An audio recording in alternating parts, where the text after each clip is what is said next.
Welcome to How Preschool Teachers Do It. This is Alison Kentos. I am an early childhood educator. And this is Cindy Tarabush. I am an early childhood consultant. This podcast is for parents and early childhood professionals. Let our experience and research-based knowledge become your guide. Hi. So as you may have guessed, if you're somebody who regularly listens to this podcast or knows anything about me, I'm a pretty independent person. How about you, Allison? Oh, very. I'm very independent. Yeah, but it took me many years to learn that. Me too. It took me many years to learn that it's okay to be independent. And, right, and to stand on my own 2 feet, to do what I know and think is right. Is right, yeah. To really kind of just be totally my own person. Right. And that's all part of independence, I think. And I want to teach children that being independent is good and valuable. I've also come to understand in my years of parenting my children that my job as a parent is to teach them to leave me. Yes, but I think that is hard for a lot of parents to realize. It is. It's hard to accept when you're a parent, I think. Yeah. It's crazy. You know, you spend so many years with these children who you hopefully are nurturing and caring for and protecting, but at the same time, I'm supposed to be teaching them the sort of independence that took prior generations way more years than it should have to get, you know? Yes. So I think that one of the things that we need to do is talk about this, you and I, about teaching children independence and how do we give them the message that they're capable, because we want them to value their own skills and their abilities, even though our jobs as parents and teachers is still to protect and nurture them. It's like a balancing act. It is a balancing act. It's a hard one. Yeah, it's hard. It's definitely not easy. But there are certain things that we want children to understand, right? I think when we interact with children, I don't even think I know it. When we interact with children, we send them one of two messages all the time. Through every interaction I have with them, I'm either sending the message that I believe in them and I know that they can do things, or that I don't believe that they can and that they aren't enough for the world. Yes. I want them to get the message that I believe in them, that I know they can, and that they're enough for the world. And so I have to value their independence. Yeah. And I think and valuing their independence takes work, I think, because they don't know how to do all this stuff at first. But when they do, I have to let them do it, right? When they do, I have to let them do it. Like children who have learned to walk, who are being carried all the time, are getting a message that they don't walk well enough for this world. Right. Such a basic thing. Such a basic thing. I think that like with the kids that I work with, they're 2 turning 3. So I have them do almost everything by themselves, but it takes a lot of work to do that. So like I teach them how to put their coat on. I teach so they can do it by themselves. I teach them to put things away on their own so they can do it by themselves. But the beginning of the year is very, very difficult sometimes because it's so much that you're trying to teach them. But once they get it, you show them that like, wow, I'm a valuable member of this classroom and I can do this by myself and I can help her and I can put my coat on by myself. And now all of a sudden it's like they're successful. And there's a system, there's a process to teaching children a skill that they then can take off and do on their own. Children will gain a certain skill, and then maybe we want to teach them something new having to do with that skill. Or maybe it's something they've never encountered before. Educational theorists call this place in time when children could do something but they need our help. They call it the zone of proximal development. The zone of proximal development is the place in which children still need my assistance in order to learn the parts of a task to master it.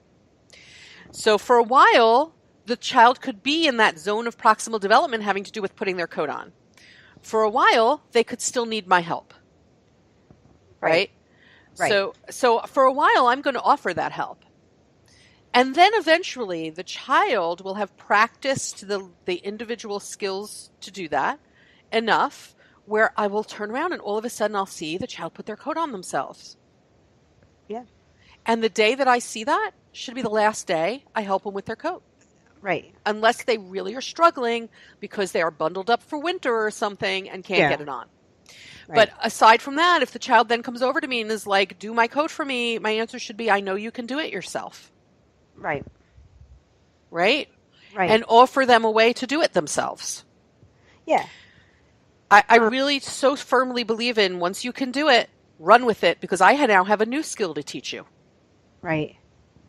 And they usually want to do it themselves. Once they can do it, they want to. So if you start like taking that away and saying, "No, I'll just do it for you because it's quicker or easier or whatever it is that." Sometimes it is going to be quicker and easier, right? Sometimes you're in a rush. I get that. Yeah. Children are going to experience both the independence and someone helping them do something that they already can do themselves. They're going to, but hopefully they're experiencing more of doing it themselves than people helping them if they've already mastered that skill. Right.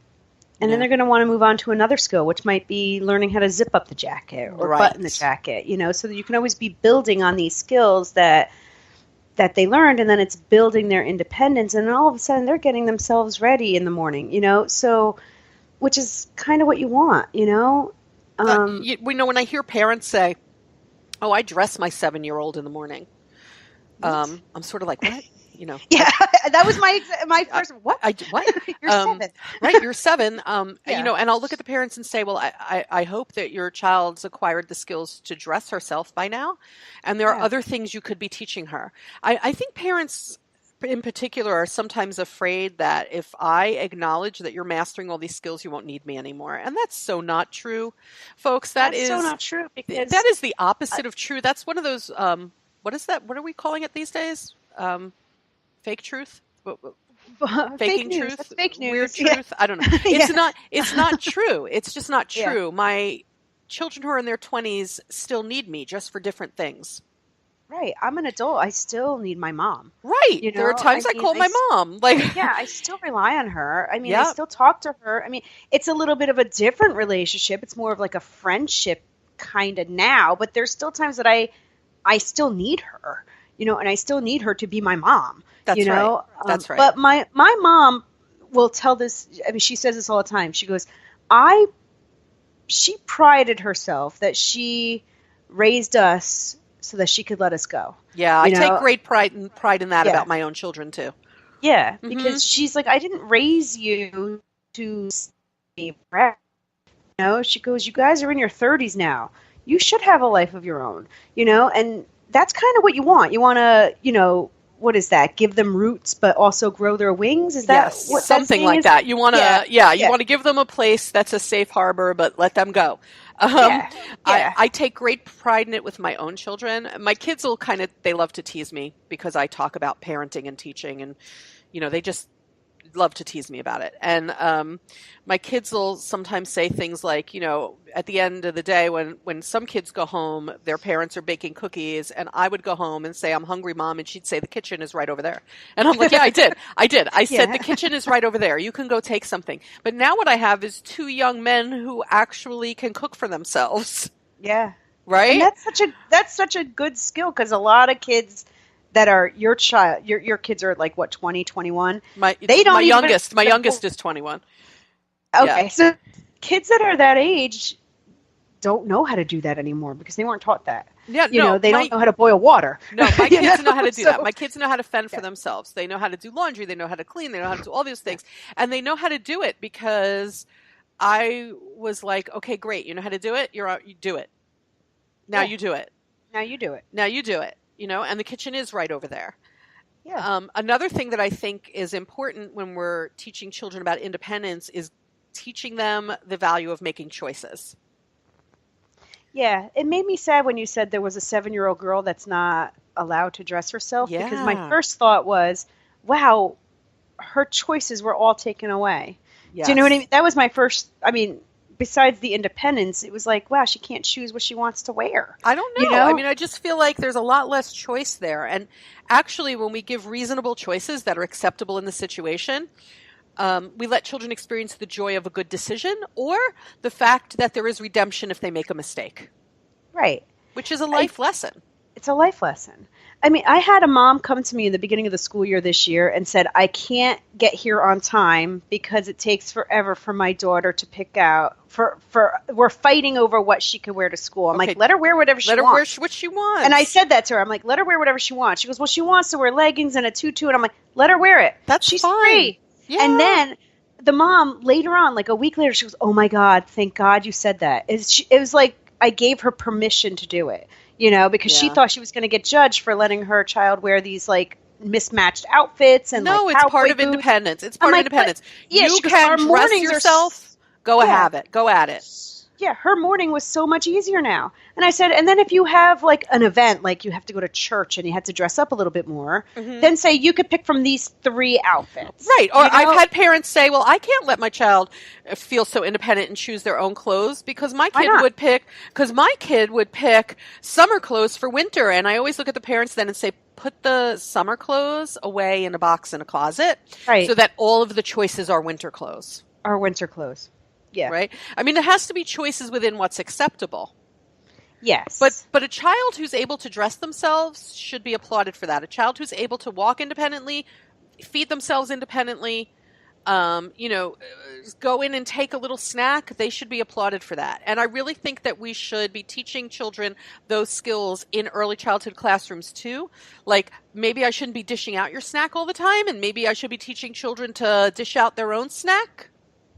Yes. And I mean, like that's my whole classroom is run by independent skills. Like when the kids are at the lunch table and they're like, I'm thirsty. I'm like, well, you can go get your water.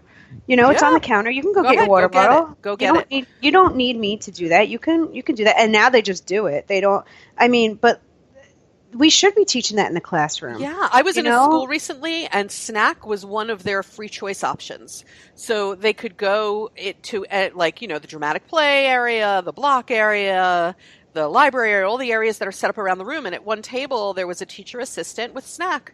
And when the kids were hungry in that hour that they got a free choice, they would just go over to that table and take a measuring cup and pour out their goldfish. And sit with that teacher assistant and talk and eat. Yeah. And then go about their free choice time. It was fantastic. That's nice, yeah. Right? I love when schools are run like that. Oh, because then the kid gets to decide, I'm hungry, or I'm not hungry, or I don't like that snack, so I'm going to skip snack today. And all of that is okay because eventually when you're an adult, that's how life works. Like I'm hungry, I'm going to eat my apple now, or, whatever Wouldn't that be so much better than, it's 2:00, I should have eaten lunch by now. I'm not hungry, but I'm going to go and stuff myself. That's what we're teaching kids. That's what you're teaching kids. Yeah, but you get a half hour to eat and that's it. You better eat now. That's it, eat now. But I think if we give them a little independence, even around mealtime, we've done them a great service. Yeah. So we're going to wrap it up, believe it or not. This was kind of fun to record and went fast. But but we're going to wrap it up. And we're going to wrap it up by saying this. The job of a teacher and a parent is to both assist children and teach them to be able to do more when they leave us. Yeah. Grow their wings. Mm-hmm. Yes, definitely. To find out more about working with and raising children, please be sure to subscribe to this podcast. You can also email us. Alison, can they email you? AlisonJoy79@gmail.com. Okay. And you can email me. You can check out my website and email me through it at helpingkidsachieve.com. And we hope that you will keep listening because we always have stuff to say. Oh, yeah. We're very independent like that. Yeah.